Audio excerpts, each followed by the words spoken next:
నెల్లూరు నగరంలోనే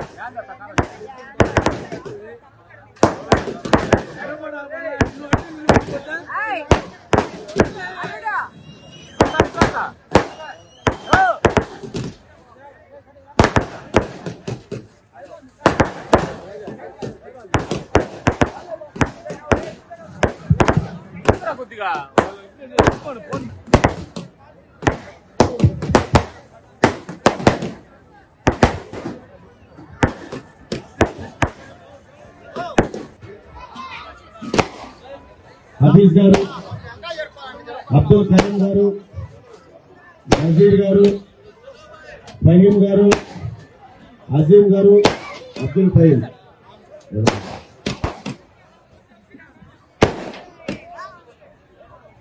మొహమ్మద్ హనీఫ్ గారు, అలీ గారు, మొహమ్మద్ మస్తాన్ అలీ, మొహమ్మద్ ఆసిర్ అలీ, అఫ్జల్, కయూమ్, आसिफ, हरीफ, मिसबा, नासर अली, शेख बाबू, फयाज, सादिक अली, शानो, अब्दुल हमीद, इलियास, शाहिर, मेरे मौलाना अजीज गारिని ఆదరణగా పాటలు ఆహ్వానిస్తాము. వీరితో పాటు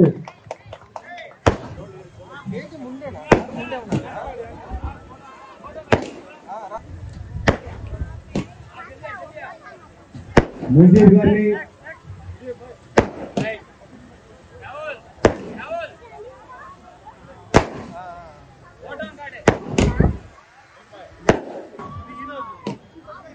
अल्ताफ गारी,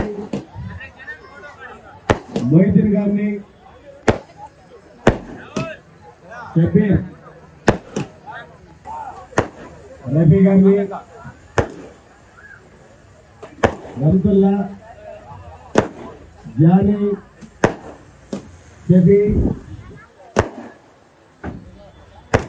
हलीम, आरती जैन इसको घटा दिखे मैं लास्ट फोटो तीसको मैं अंदर ग्रुप फोटो तीसको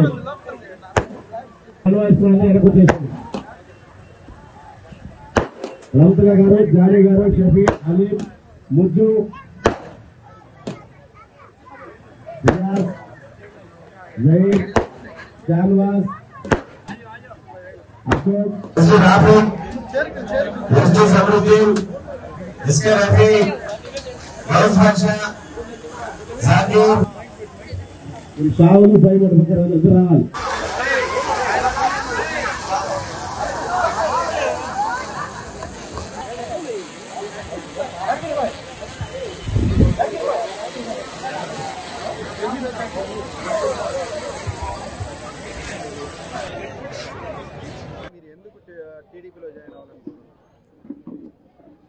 నేను ఈరోజు టీడీపీలో చేరబోతున్న సందర్భంగా నేను ఒకటే తెలియజేసుకుంటున్నాను.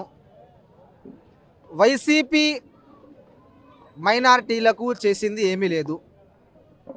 5 సంవత్సరాల పాలనలో మైనారిటీలకు ఏ విధంగా సహాయపడలేదు జగన్మోహన్ రెడ్డి గారు. అదేవిధంగా నెల్లూరులో కూడా అదే జరిగింది. అందుకోసం ఇవన్నీ చూసాము. చూసిన తర్వాత మాకు నచ్చలేదు. అందుకోసం ఈరోజు టీడీపీలో చేరుతున్నాను. నెల్లూరుని డెవలప్మెంట్ చేసింది నారాయణ గారు. ఈరోజు నెల్లూరులో ఇంత డెవలప్మెంట్ కనిపిస్తుందంటే దానికి కారణం నారాయణ గారు. ఒక 54వ డివిజన్ తీసుకోండి, ప్రతి వీధిలో రోడ్లు, టిడ్కో అపార్ట్మెంట్సు, షాదీ మంజిల్కి శంకుస్థాపన, అదే పార్క్కి శంకుస్థాపనలు, అన్నీ అభివృద్ధి చేయాలని ఆలోచనతో నారాయణ గారు వచ్చారు, అభివృద్ధి చేశారు. కానీ 2019లో జగన్మోహన్ రెడ్డి గారు ఒక అవకాశం నాకు ఇవ్వండి, నేను మీకు అభివృద్ధి చేసి చూపిస్తాను అని చెప్పారు. కానీ దానికి అవకాశం ఇచ్చాము. కానీ 2019 నుంచి 24 దాకా ఏ అభివృద్ధి కూడా జరగలేదు. ఎలాంటి అభివృద్ధి లేదు. నెల్లూరులో ఎలాంటి అభివృద్ధులు లేవు. సంక్షేమ పథకాలు అన్ని పార్టీలు ఇస్తారు. అభివృద్ధి అనేది అది ఓన్లీ గవర్నమెంట్తో అవుద్ది. అది చేసే వాళ్ళే చేస్తారు. అందుకోసం ఏంటంటే అభివృద్ధి జరగాలంటే నారాయణ గారు రావాలి, చంద్రబాబు నాయుడు గారు రావాలి. ఈరోజు అదే సంకల్పంతో టీడీపీలో చేరుతున్నాము. మా పార్టీని గెలిపించుకుంటాము, నారాయణ గారిని గెలిపించుకుంటాము, నారా చంద్రబాబు నాయుడు గారిని గెలిపించుకుంటాము. టీడీపీ జనసేన బీజేపీతో పొత్తు పెట్టుకున్నాయి కదా అని చెప్పేసి కూడా చెప్తున్నారు. అదే టీడీపీ పొత్తు పొత్తుల పైన పొత్తు మాత్రమే కదా, విలీనం అయితే చేయలేదు కదా. ఏ విధంగా అయితే పార్టీ విలీనం అంటే అది వేరే విషయం. పొత్తు మాత్రమే, టీడీపీ పొత్తు మాత్రమే పెట్టుకుంది. కానీ వైసీపీ డైరెక్ట్గా చెప్తుంది కదా. అంబటి రాంబాబు గారు చెప్పారు, ఎన్టీవీ న్యూస్లో లైవ్లో చెప్పారు, నేను స్పష్టంగా చెప్తున్నాను 25 సీట్లు మేము గెలిస్తే బీజేపీకే మద్దతు ఇస్తాము అని స్పష్టంగా అంబటి రాంబాబు గారు చెప్పారు. పొత్తు మాత్రమే. ముస్లింలకి ఏదైనా సమస్య వస్తే నారా చంద్రబాబు నాయుడు గారు ఊరుకోరు అని నేను ఈరోజు ఈ సందర్భంగా నేను తెలియజేసుకుంటున్నాను. జగన్మోహన్ రెడ్డి గారు ముస్లింలకి 7 సీట్లు పెద్దపీట వేసింది జగన్మోహన్ రెడ్డి కూడా అంటున్నారు. దాని గురించి నేను చెప్తాను ఒక మాట. 7 సీట్లు ఆంధ్రప్రదేశ్లో ముస్లింలకు ఇచ్చారు. ఏ ఒక్క సీట్ అయినా మాట్లాడే వ్యక్తికైనా ఇచ్చారా? అసెంబ్లీలో పోరాడే వ్యక్తి ఎవరైనా ఉన్నారా? మన నెల్లూరుకి ఇచ్చున్నారు, ఎక్కడికో అవసరం లేదు. సిటీకి ఇచ్చారు కదా. ఆయన తెలుగు కూడా మాట్లాడడం రాదు. ఆయన వార్డులో ఆయనకి పేరు లేదు. ఇంకా నెల్లూరు సిటీని ఏం అభివృద్ధి చేస్తాడైనా? ముస్లింలకి 7 సీట్లు ఇచ్చారు. 7 కుటుంబాలు బాగుపడాలా లేకపోతే 70,000 జీవితాలు బాగుపడాలా? అది ఆలోచించాలి, చేయాలి అందరూ. మీరు చెప్పండి, ఈ యొక్క పొత్తుపై మీ స్పందన. నా పేరు అఫ్జలు.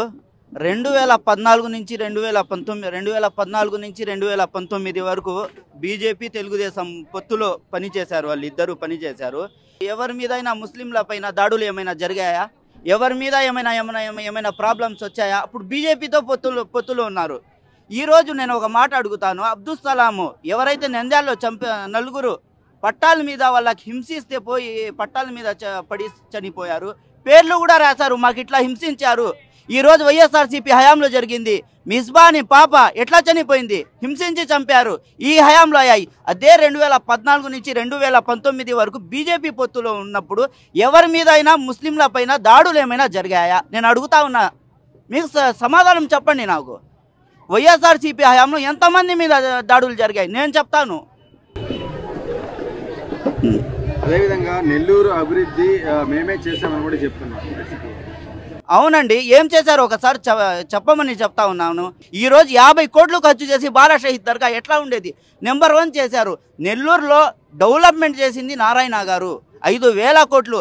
నాకు తెలిసినంత వరకు వాళ్ళు ఎమ్మెల్యే కాకముందే డెవలప్మెంట్ చేశారు. మినిస్టర్ ఆ రోజు అతను మినిస్టర్ ఉంటారని ఎవరికి తెలియదు, ఎవరికి ఏం హామీలు ఇవ్వలేదు. నేను ఇది చేస్తాను అది చేస్తాను చెయ్యకముందే 5,000 కోట్లు పెట్టి డెవలప్మెంట్ చేసిన వ్యక్తి నారాయణ గారు. టీడీపీ బీజేపీతో పొత్తు పెట్టుకుంటున్నారు. ముస్లిం మైనార్టీలు టీడీపీకి ఎందుకు సపోర్ట్ చేస్తున్నారు? అది మతతత్వ పార్టీ అని కూడా చెప్తున్నారు. అవునండి, మేము చెప్తా ఉన్నాము. 2014 నుంచి 19 వరకు మా మీద ఎలాంటి దాడులు జరగలేదు. చంద్రబాబు నాయుడు దుల్హన్ పథకం ఇచ్చారు. చంద్రబాబు నాయుడు విదేశ విద్య ఇచ్చారు. చంద్రబాబు నాయుడు మాకు లోన్స్ ఇచ్చారు. ఇప్పుడు వైఎస్ఆర్సీపీ వచ్చిన తర్వాత ఇవన్నీ తీసేశారు. దుల్హన్ పథకం తీసేశారు. 4.5 సంవత్సరం నుంచి తీసేశారు. ఈ మధ్యకాలంలో మేము ప్రెజర్ పెడితే ఈ మధ్యకాలంలో ఇచ్చారు. ఇచ్చిన తర్వాత అది కూడా 10th చదువుకోవాలా, దాని మీద సర్టిఫికెట్లు కావాలా అని పెట్టారు. లోన్స్ తీసేశారు. విదేశ విద్య తీసేశారు. ముస్లింల పైన మీకేం ఇది ఉంది చెప్పండి. మేము అదేవిధంగా ఈ 5 సంవత్సరాల పరిపాలన ఎలా ఉంది? ఏమండి, 5 సంవత్సరాల పరిపాలన ఒకవేళ బాగా ఉంటే మీరు 150 సీట్లు మేము ఇచ్చాము. ప్రతి ఒక్కరు 150 సీట్లు ఇచ్చారు. 80 సీట్లు మీరు మార్చాల్సిన అవసరం ఏముంది? ఇప్పుడు మీ పరిపాలన బాగుండి ఉంటే 80 మంది ఎమ్మెల్యేని మార్చాల్సిన అవసరం ఏమొచ్చింది? నేను చెప్తా ఉన్నా. Kanigiri MLA 45,000 majority, Anna Rambabu Giddalur MLA 80,000 majority. వాళ్ళకి మార్చాల్సిన అవసరం ఏమొచ్చింది? 80,000 ఓట్లు వచ్చిన ఎమ్మెల్యేలకి మార్చాల్సిన అవసరం ఏముంది? మీరు ఏం చేయలేదు. అందుకని ఎమ్మెల్యేలందరినీ మారుస్తున్నారు. ఈసారి వచ్చేది తెలుగుదేశం పార్టీ. 130 సీట్లు తెలుగుదేశానికి ఈసారి వస్తాయి కూటమికి.